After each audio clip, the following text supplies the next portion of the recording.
Hai, assalamualaikum warahmatullahi wabarakatuh. Welcome back di YouTube channel aku.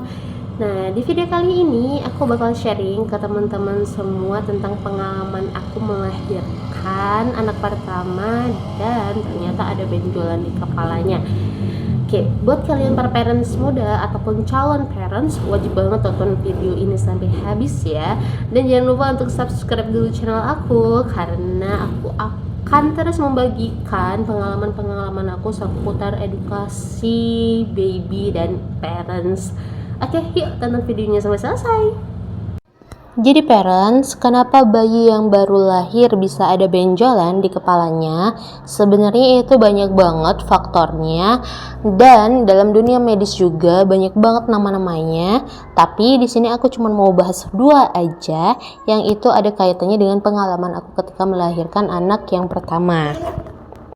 Nah, di sini aku mau bahas tentang caput dan cepal. Apa sih caput dan cepal itu? Yuk kita bahas bersama-sama. Caput succedaneum adalah pembengkakan pada suatu tempat di kepala karena adanya timbunan getah bening di bawah lapisan aponeurus di luar periosteum.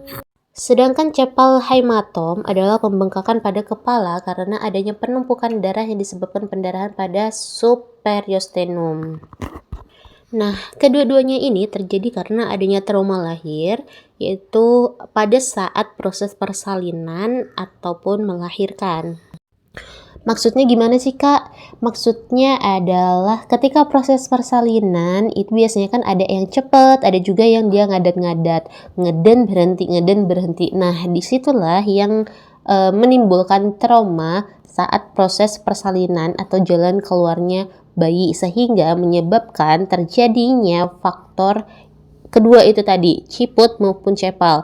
Nggak cuma itu aja, bisa juga terjadi faktor-faktor yang lainnya, yang ya banyak sekali sebenarnya nama-namanya, cuman saya nggak terlalu paham itu.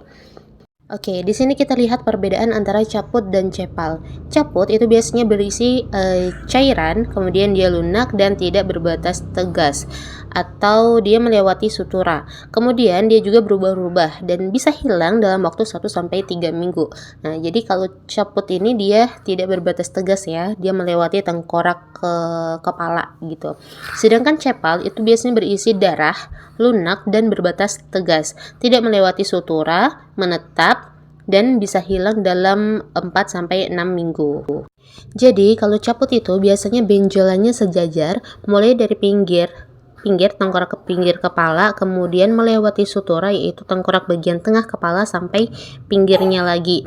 Nah sedangkan untuk cepal itu biasanya hanya sebelah aja, entah yang sebelah kanannya atau sebelah kirinya, dia tidak melewati tengkorak bagian tengah kepala atau sutura itu tadi. Dan yang terjadi pada anak aku yang pertama kemarin adalah di cepal. Kok bisa kak? Ya sebenarnya untuk proses persalinannya sebenarnya nggak ada masalah, terbilang cukup cepat.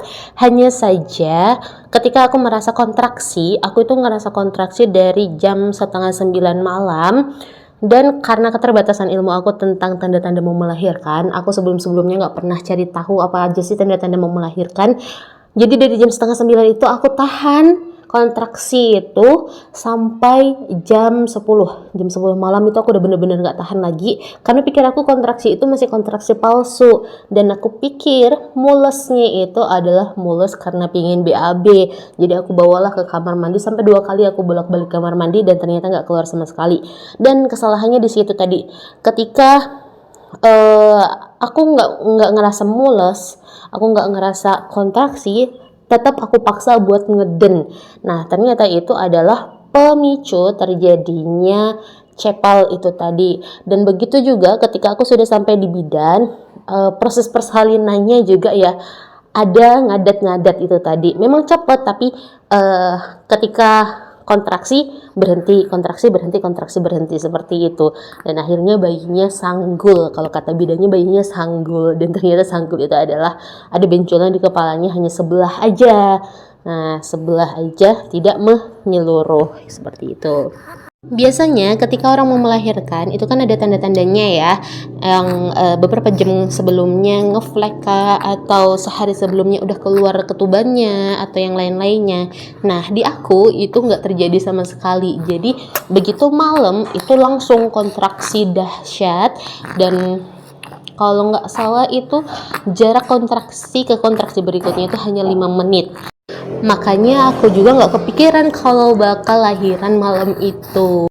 Dan ini warning banget untuk para calon parents dan kita semua, khususnya para orang tua, untuk lebih sering-sering mencari tahu tanda-tanda apa saja sih ketika mau melahirkan, supaya kalian bisa mengantisipasi kasus-kasus yang terjadi kayak aku tadi. Dan untuk teman-teman yang pengen tahu langkah-langkah apa aja sih yang aku lakuin untuk proses penyembuhan CAPAL itu tadi, tunggu video aku berikutnya ya. Jangan lupa untuk like, comment, dan share sebanyak-banyaknya, karena siapa tahu video ini bermanfaat untuk orang-orang di sekitar kita yang punya kasus yang sama kayak aku tadi. Juga jangan lupa untuk subscribe dan aktifkan tombol notifikasinya supaya kalian gak ketinggalan berita-berita terbaru dari aku. Sampai ketemu di video selanjutnya. Bye bye. Assalamualaikum warahmatullahi wabarakatuh.